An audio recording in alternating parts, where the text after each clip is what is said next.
oli eyo ng'osoma Bayibuli naye nga tofuna kubikulirwa kwayo. Waliwo bangi abasoma ekigambo kya Katonda nga tofuna kubikulirwa kwayo obanga ofuna kutono. Olwaleero njagala okuyigiriza engeri gy'osobola okuba nga osomamu ekigambo kya Katonda n'obikkulirwa buziba n'oyingira buziba mu kyo. Yes, olwo baliyo nga wegomba abantu abamu n'ogamba oyo omuntu amanyi nnyo Bayibuli. Wegenda kuyigiriza engeri gy'osobola okuba nga osomamu Bayibuli yo n'oba ng'ogibikkulirwa buziba ng'omwana wa Katonda. Waliwo enjawulo wakati w'okuba nga osoma Bayibuli n'okuba nga otegeera Bayibuli. Reading and studying ebintu ebyo bya njawulo nnyo. Ng'ate kyolina okuba nga okola ng'omwana wa Katonda kwe kuba nga ostudyinga Bayibuli. Studyinga bustudies si kusoma busomi. Osobola okusoma naye nga tofuna kubikkulirwa kwayo. Njagala kukuyigiriza, njagala oyige, njagala ffenna abali wano ku mukutu tuyige okuba nga tubikkulirwa ekigambo kya Katonda. Ekisookera ddala, bw'obanga onaasoma Bayibuli n'ogenda buziba, kino nno abasinga nno mukibuusa amaaso, funa version ya Bayibuli gy'otegeera. Version za Bayibuli nnyingi nnyo. Abasinga baagala King James Version naye nga n'oluzungu lwo tasobola kulusoma nga nebya ebirimu tabitegeera bulungi, ng'oluzungu lukoka lubiriza. My first Bible gye nasooka okukwata yali King James Version, baagimpa buwi. Nali ngenda ku ssomero ne bagimpa, ngenda okutuuka eri mulimu zaawo, zaati, waati, nga buli lw'egisoma otunkwata. Bayibuli yange yo nagiexchanginga, mukwano gwange nampamu Bayibuli bagiyita Easy Read Version. Easy Read Version togiwuliranga nako, naye mukwano gwange yanyanguyira ng'oluzungu lwa bulijjo.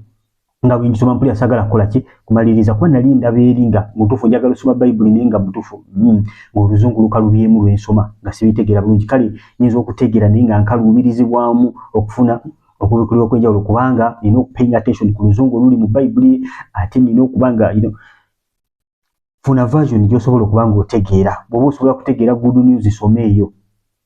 Bw'oba osobola kutegeera ya Lunyankole gy'oba onoonya.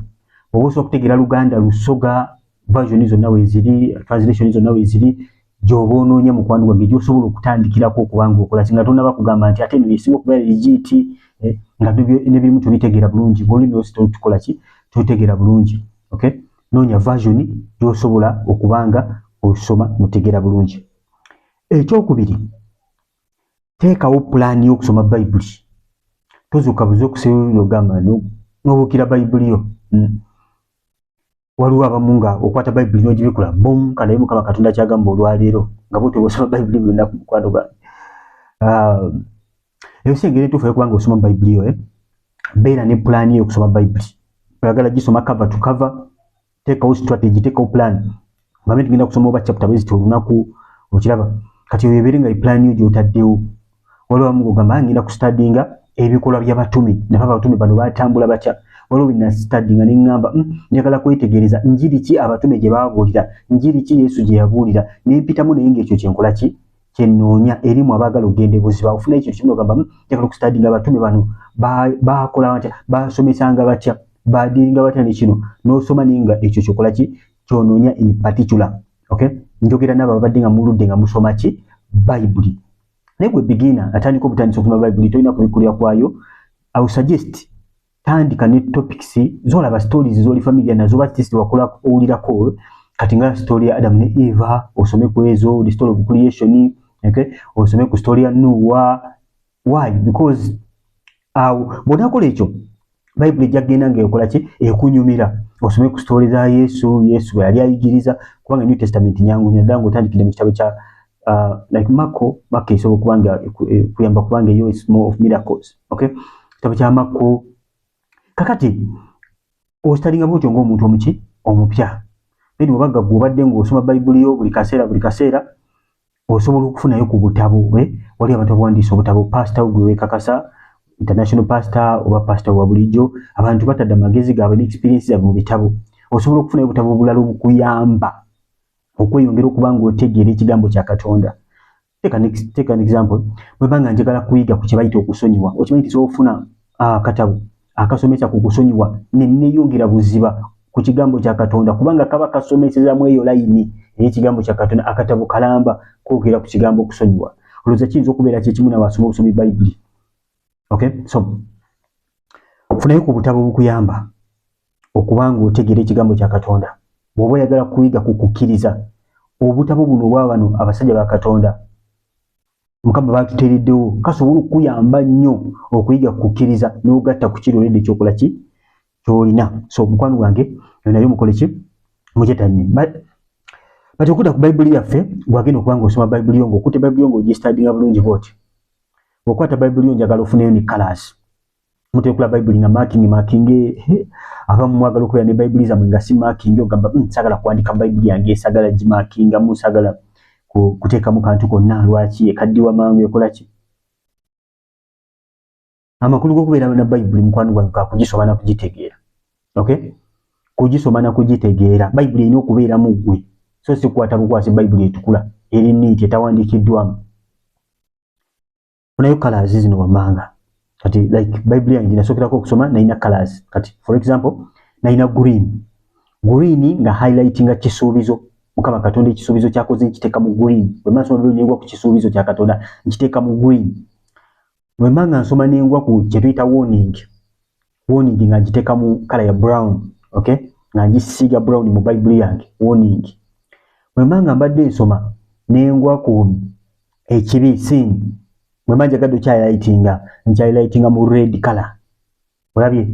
Red color. Wabula bwe mba nsoma nensoma command mu Bayibuli yange kiki ennina okuba nga nkola nga nkya-highlightinga mu blue. Okategeddeako. Okay?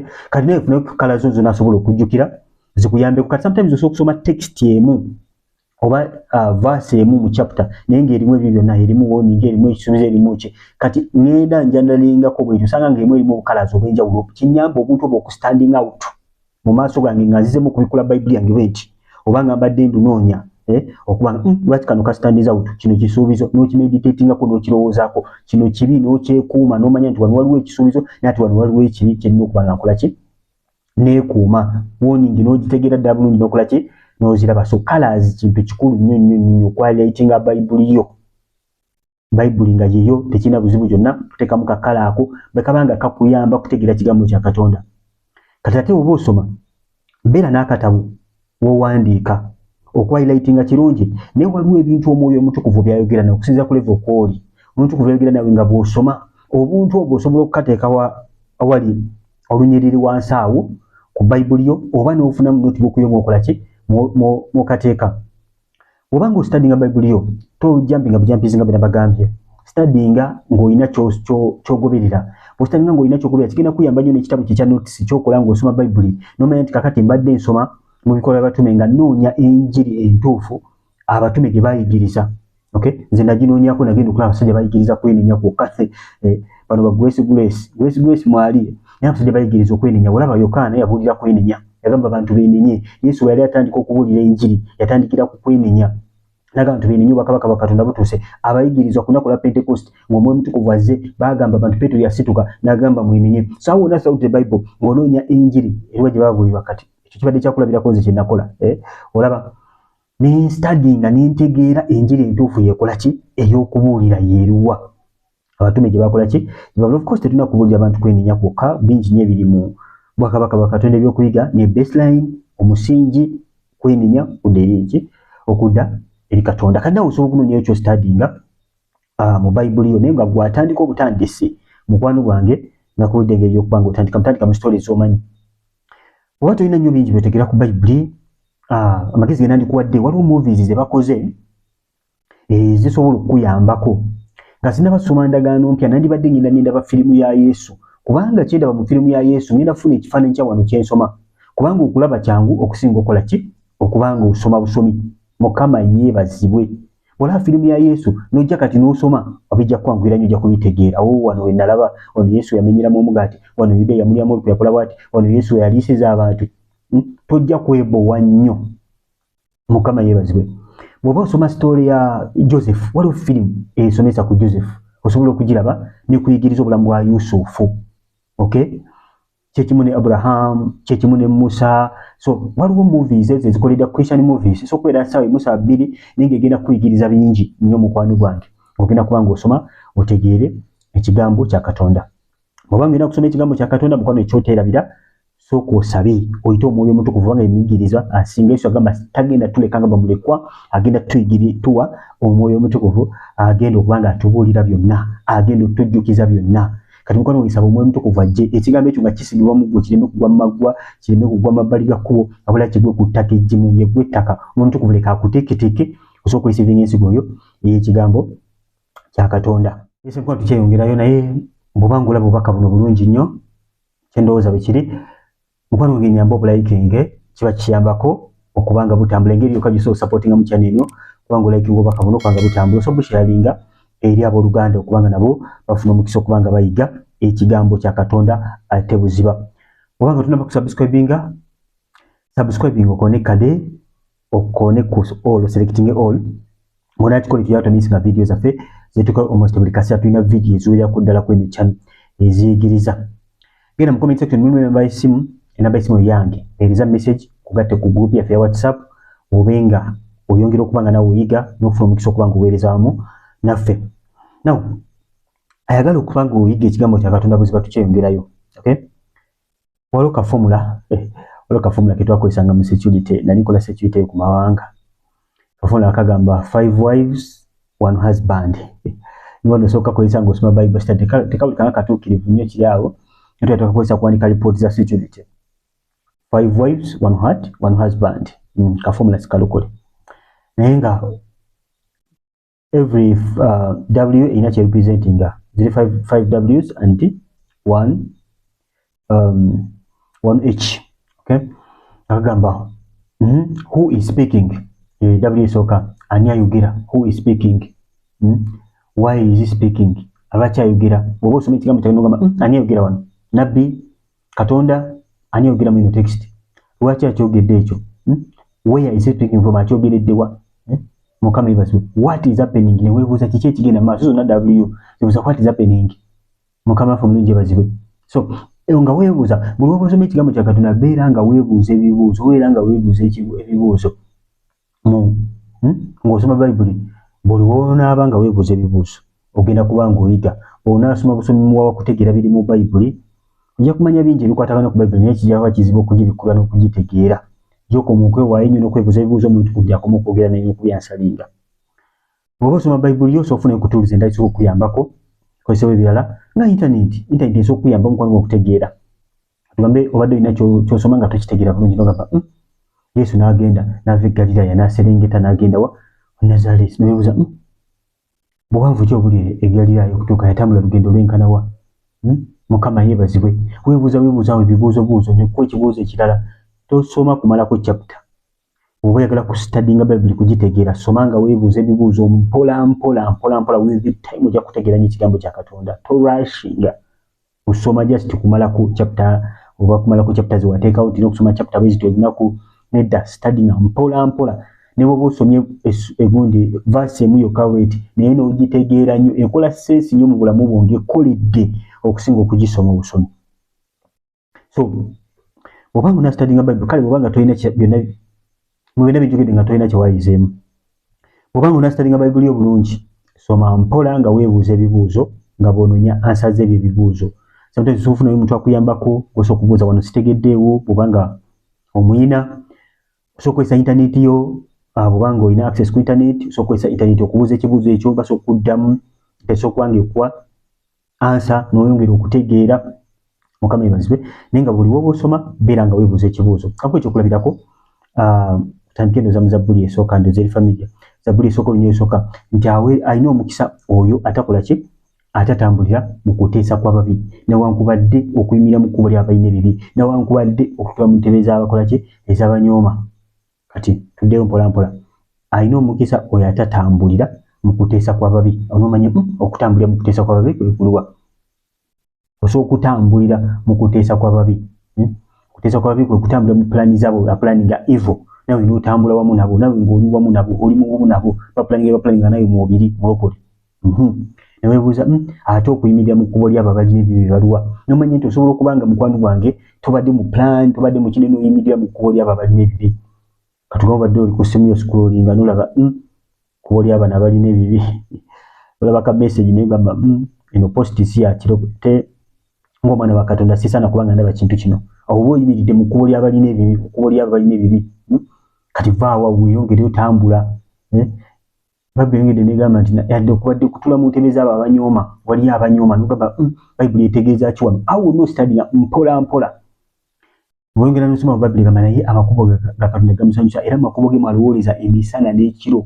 okirabye kano tandika okwebuuza olwokubiri tugambye amakubo ga Katonda ge gamusanyusa omuntu oyo ani amakubo gamusanyusa omwana wa Katonda amakubo ga Katonda gakola ki ge gamusanyusa amakubo ga Katonda ge galuwa nti butukuvu bwe butya okirabye nogamba butukuvu kwegoberera Yesu kwegoberera eddoboozi lya Yesu kwe kunoonya Yesu akuyamba akusumulule akugye mu kibi kubanga gonna gwe mu era yaffe gye tulimu ey'endagaano empya tosobola kweyamba Yesu yalina okuyamba n'ogamba kati kitegeeza nina okunoonya Yesu anyamba asumule mu kino olaba wonna weeyongera buziba mu kutegeera kigambo kya Katonda bagambye bwongera n'okkira wansi bagamba alifaananyizibwa ng'omuti ogwasimba ku mabbali g'eki kumpi n'ensulo ez'amazzi ag'obulamu ogubala ebibala byagwo mu ntuuko zaagwo era amalagala gaagwo tegakola ki tegawotoka nogamba omuntu ono atatambula mu kuteesa kw'abalimba atayimira mu kukola abalina ebibi abatatula mu ntebe z'abanyooma omuntu ono afaanana ki bagambye nti nno alowooleza mu mateeka ga Katonda emisana n'ekyo n'omanya nti kitegeeza bino bye nsoma nino sina koma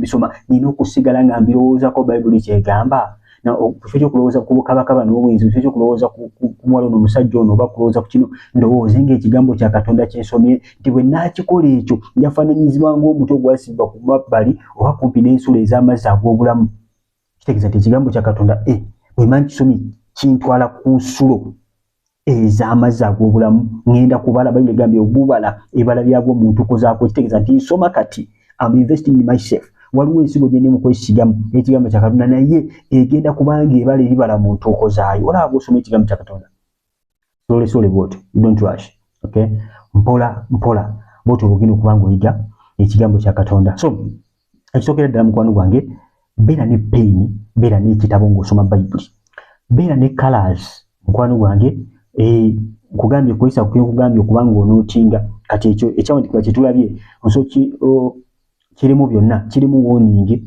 ng'osoma olunyiriri oluddako Bayibuli gamba naye ababi si bwe bali ababisi bwe bakola ki si bwe bali kati awosoma ddako ababi bwe bafaanana balifuuyibwa ng'ebisusungu Mukama yeebazibwe awo zonna warning ziri awo kikyolina okubanga okola ekisuubizo ekiriwo nti olifaanana ng'omuti ogwasimbibwa kumpi n'ensulo z'amazzi ogubala ebibala byagwo wonna ng'okola ki ng'ohighlightinga context ezo ng'ozisoma then ng'oyingiza ekyawandiikibwa ekyo munda mugwe ne bw'oyingiza kimu ozinga omuntu asomye omwezi mulamba nga talina kyayingiza bula akwata bukwasi stories Mukama yeebazibwe so beera ne colors oba toyina colors sikozesa peni yo like kifo ekyokusiiga colors you can circle obugambo buno n'obusakolinga so beera ne tools nga internet esokuyambako wotategedde waliwo apps ezimu ezongera okunyonyera Bayibuli oteekamu olunyonyi baluyigiriza bulungi nnyo nongera okubanga otegeera ki buziba ezo na tools zikuyambako sokozesa abantu bakulira okubanga oyongera okubanga oyiga ekigambo kya Katonda ne kali kafomula kenabagambye ka 5 words one husband kafomula ako kalungi nnyo saayagade kagenda konye buziba naye kyosinga ddala okubanga ekyolina okubanga otegeera okubanga okwata bigambo mpola buli kigambo kitunulya mpola n'okyanalyzinga kimu ku kimu otogenda kubanga ostudinga mu nekirala bw'omala okustudinga nga bwe mbagambye tambula nga wejjukanya kyo studies tambula nga okirowooza ku Bayibuli nga bw'alowooleza emisana n'ekiro Yoswa bamugamba nti ekitabo kino eky'amateeka tekivenga mu kamwako onaakirowoolezangamu emisana n'ekiro ojabi ayino kirowolezamu emiki emisana n'ekiro nti bwati wanatereezanga ekkubo lye era bwati wanaaweebwanga omukisa ogenda kutereeza ekkubo lyo ng'otegeeredde standard kutereeza ng'era eri munda mu ggwe si yakubanga buli kaseera osoma busomi ekigambo kino kiyingiza munda mu ggwe kikuyambe kubanga owa Zabbuli yagamba Dawudi teresa ekigambo kya Katonda munda munze kikumenyemu okwonoona so Bayibuli yo erina kubanga ekuyamba ng'eyingidde munda mu ggwe tegenda kuyamba ng'ogikutte bukwasi nakola ki nakugiwanika nga agenda okumala omugigi so nakuyamba ng'eyingidde munda mugwe nakola ka video mabegako awo akalaga lwaki abasinga tukola ki okay lwaki twerabira ebyawandiikibwa nakalala bw'oba oyagala okukwata ebyawandiikibwa okay kati wano waggulu ntaddeyo ka video oba oyagala okukwata ebyawandikibwa kona wano waggulu ka video genda kuyigiriza engeri osobola okukwatamu ebyawandikibwa kona wano waggulu. Side eno n'abakalaga abeerabira ebyawandikibwa lwaki weerabira ebyawandikibwa side kona wano waggulu ayagala okuyiga engeri osobola okukwatamu ebyawandikibwa kona waggulu. Musubscribinge mukonekade tubaagala nnyo nze muganda wa Steve mbere bulungi mweraba.